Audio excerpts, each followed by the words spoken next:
Pernahkah kita berhenti sejenak dan bertanya, bagaimana cara nenek moyang kita hidup? Dahulu sekali manusia hidup berdampingan dengan alam, bukan menaklukkannya. Mereka adalah bagian dari sebuah simfoni agung, di mana setiap nada memiliki peran penting. Petani menanam padi tidak sembarangan.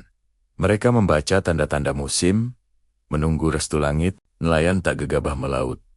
Mereka memahami bisikan angin, tahu kapan harus berangkat, dan kapan harus menepi. Bahkan ketika harus menebang pohon untuk membangun rumah atau perahu, mereka melakukannya dengan penuh hormat. Setiap pohon yang tumbang selalu diganti dengan tunas baru.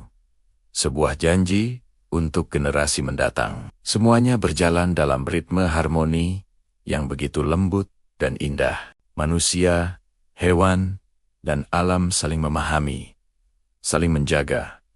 Seperti keluarga besar, mereka tahu bumi bukanlah warisan, melainkan titipan.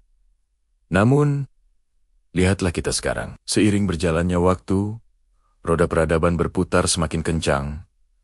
Dan entah sejak kapan, manusia mulai merasa lebih tinggi dari alam. Kita tidak lagi berjalan di sampingnya, tapi berusaha berdiri di atasnya. Kita membangun gedung-gedung pencakar langit yang menantang angkasa, menggali perut bumi tanpa henti, dan mengubah hutan menjadi lautan beton. Kita menundukkannya, menaklukkannya, dan bahkan memperlakukannya layaknya mesin produksi tanpa batas, yang bisa diperas tenaganya kapan saja. Kita lupa bahwa kita ini hanyalah tamu di rumah besar bernama bumi. Kita lupa bahwa ketika keseimbangan itu mulai goyah dan akhirnya rusak, bukan alam yang akan kalah. Alam punya caranya sendiri untuk pulih.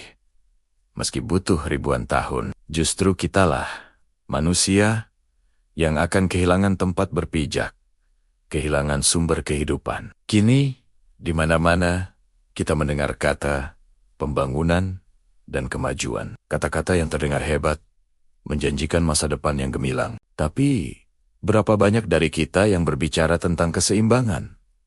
Berapa banyak yang peduli tentang menjaga harmoni? Alam tidak pernah melarang manusia untuk maju. Alam tidak pernah benci pada teknologi. Ia hanya meminta satu hal.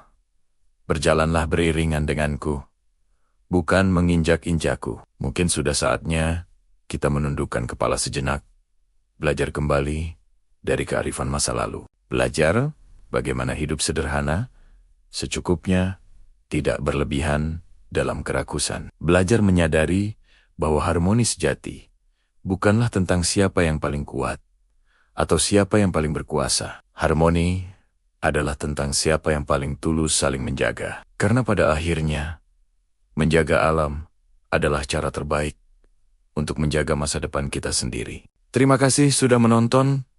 Mari kita jaga bumi kita bersama. Sampai jumpa di video selanjutnya.